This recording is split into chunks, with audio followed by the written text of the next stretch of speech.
السلام علیکم ورحمۃ اللہ وبرکاتہ نحمده ونصلی علی رسولہ الکریم اما بعد فاعوذ باللہ من الشیطان الرجیم بسم اللہ الرحمن الرحیم رب اشرح لی صدری ویسر لی امری واحلل عقدۃ من لسانی یفقہوا قولی رب زدنا علما اللہم فقہنا فی الدین الہی آمین۔ عزیز سامعین، تفسیر کا سلسلہ جاری ہے۔ سورۃ ملک آیت نمبر 26 کی تفسیر آج ہم دیکھیں گے۔ اعوذ باللہ من الشیطان الرجیم قل انما العلم عند اللہ وانما انا نذیر مبین۔ قل انما العلم عند اللہ، کہہ دیجئے کہ بے شک قیامت کا علم اللہ ہی کے پاس ہے۔ وانما انا نذیر مبین، اور میں کھلا ڈرانے والا ہوں۔ اس آیت میں قیامت کے علم کی نسبت اللہ کی طرف کی گئی ہے، اور اس میں ان لوگوں کے عقیدے کا بھی رد ہے جو نبی کریم صلی اللہ علیہ وسلم کو عالم الغیب مانتے ہیں۔ یہ شرکی عقیدہ ہے، کیونکہ عالم الغیب صرف اکیلا اللہ ہی ہے، اپنی ذات، افعال اور صفات میں یکتا ہے۔ جو لوگ اللہ کو، نبیوں کو، ولیوں کو، بزرگوں کو عالم الغیب مانتے ہیں، وہ اللہ کی صفات میں شرک کرتے ہیں۔ غیب کیا ہے؟ کائنات کے بننے سے پہلے سے لے کر قیامت تک کے تمام احوال اور قیامت کے بعد کے تمام معاملات کا علم غیب ہے، اور غیب کا علم صرف اللہ سبحانہ و تعالیٰ کے پاس ہے۔ قرآن و حدیث میں واضح طور پر اس کی صراحت موجود ہے۔ حدیث جبرائیل میں ہے کہ حضرت جبرائیل علیہ السلام نے قیامت کے متعلق پوچھا کب آئے گی، تو نبی کریم صلی اللہ علیہ وسلم نے فرمایا سوال جس سے کیا جا رہا ہے وہ سوال کرنے والے سے زیادہ نہیں جانتا، مطلب کہ میں نہیں جانتا۔ صحیح بخاری اور مسلم دونوں میں یہ حدیث ہے۔ یعنی آپ صلی اللہ علیہ وسلم نے فرمایا جسے آپ کو نہیں پتا، جیسے آپ کو نہیں پتا قیامت کب آئے گی، ایسے مجھے بھی نہیں پتا کہ قیامت کب آئے گی۔ نبی کریم صلی اللہ علیہ وسلم نے فرمایا غیب کی 5 کنجیاں ہیں جنہیں اللہ کے سوا کوئی نہیں جانتا۔ اللہ کے سوا کوئی نہیں جانتا کہ کل کیا ہونے والا ہے۔ اللہ کے سوا کوئی نہیں جانتا کہ عورتوں کے رحم میں کیا کمی پیشی ہوتی رہتی ہے۔ اللہ کے سوا کوئی نہیں جانتا کہ بارش کب برسے گی۔ کوئی شخص نہیں جانتا کہ اس کی موت کہاں ہوگی، اور اللہ کے سوا کوئی نہیں جانتا کہ قیامت کب قائم ہوگی۔ جیسے کہ اللہ رب العزت نے فرمایا سورۃ لقمان کے اندر ان اللہ عنده علم الساعة ان اللہ عنده علم الساعة وينزل الغيث ويعلم ما في الارحام وما تدري نفس ماذا تكسب غدا وما تدري نفس بأي أرض تموت ان اللہ علیم خبیر۔ بے شک اللہ تعالیٰ کے پاس قیامت کا علم ہے، وہی بارش نازل فرماتا ہے، اور ماں کے پیٹ میں جو ہے اسے جانتا ہے۔ کوئی بھی نہیں جانتا کہ کل کیا کچھ کرے گا، نہ کسی کو یہ معلوم ہے کہ اس زمین میں مرے گا۔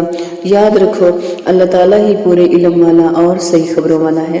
اگر صرف اللہ ہی جانتا ہے کہ بارش کب آئے گی، تو ویدر فارکاسٹر والے کیسے بارش کی پیش گوئی کر دیتے ہیں؟ یعنی کہ جب بارش کب آئے گی یہ اللہ ہی جانتا ہے، تو ویدر فارکاسٹ والے کیسے بارش کی پیش گوئی کر دیتے ہیں؟ کیا وہ بھی غیب کے علم رکھتے ہیں؟ غیب کے علم وہ ہوتا ہے جو صرف اللہ کے پاس ہوتا ہے۔ وہ کسی کو علم نہیں دیتا، لیکن جب کسی کام کے وقوع پذیر ہونے کا وقت آتا ہے تو اللہ اس کا علم کھول دیتا ہے، اس کی نشانیاں ظاہر کر دیتا ہے، اور جو فرشتے اس کام کے لیے متعین ہوتے ہیں انہیں بتا دیتا ہے، اور اس طرح اپنا غیب واضح کر دیتا ہے۔ اس طرح انسان کو جو اللہ نے نعمتیں دی، صلاحیتیں دی، وہ ان کا استعمال کر کے اس بات کو معلوم کر لیتا ہے۔ جب اللہ اپنا علم ظاہر کر دیتا ہے تب انسان اثرات کو دیکھ کر بتا سکتا ہے کہ بارش ہونے والی ہے، لیکن کامل علم صرف اللہ کے پاس ہے۔ لیکن آج تک کوئی یہ نہیں بتا سکتا کہ بارش کس مقام پہ ہوگی، کتنے فطرات میں ہوگی، کتنے قطرات میں آئیں گی، کتنا پانی ہوگا، اس بارش سے کتنا فائدہ نقصان ہوگا۔ اللہ اور اس کے رسول صلی اللہ علیہ وسلم نے فرمایا غیب کی کنجیاں اللہ کے پاس ہیں۔ جب ایک شخص کے پاس چابی ہی نہیں ہے تو وہ کیسے جان سکتے ہیں کہ تالا کھلنے کے بعد کیا مراحل ہوں گے؟ جب غیب کی چابی کے علم ہی نہیں تو بعد کے مراحل کا انسان کیسے پتہ لگا سکتا ہے؟ بارش فائدہ مند ثابت ہوگی یا سیلاب کا باعث بنے گی، یہ تمام علم صرف اور صرف اللہ تعالیٰ کے پاس ہے۔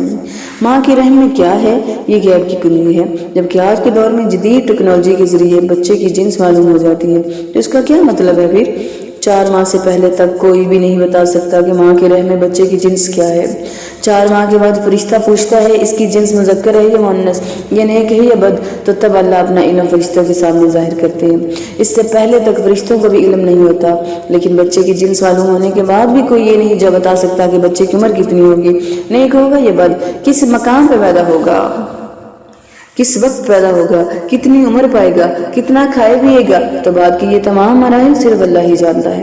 کوئی انسان یہ نہیں جانتا کہ وہ کل کیا کرے گا، اور کل تو دور کی بات انسان یہ تک نہیں جانتا کہ وہ اگلے لمحے کیا کرے گا۔ اللہ کے نبی صلی اللہ علیہ وآلہ وسلم بھی کل کا حال نہیں جانتے تھے۔ بس عائشہ رضی اللہ تعالیٰ عنہ نے فرمایا کہ جو شخص یہ دعویٰ کرے گا کہ اللہ کے نبی صلی اللہ علیہ وسلم کل کی خبریں بھی جانتے تھے تو وہ جھوٹا ہے۔ صحیح بخاری کی حدیث ہے۔ نبی کریم صلی اللہ علیہ وآلہ وسلم نے فرمایا جو شخص کسی نجومی کے پاس آئے اور اس سے کسی چیز کے بارے میں پوچھے یعنی دریافت کرے تو 40 دن تک اس کی نماز قبول نہیں ہوتی، اور جو شخص کسی کاہن یا نجومی کے پاس آئے اس کی بات کی تصدیق کرے تو اس نے اس شریعت کا انکار کیا جو محمد صلی اللہ علیہ وسلم پر نازل کی گئی۔ یہ صحیح مسلم کی حدیث ہے۔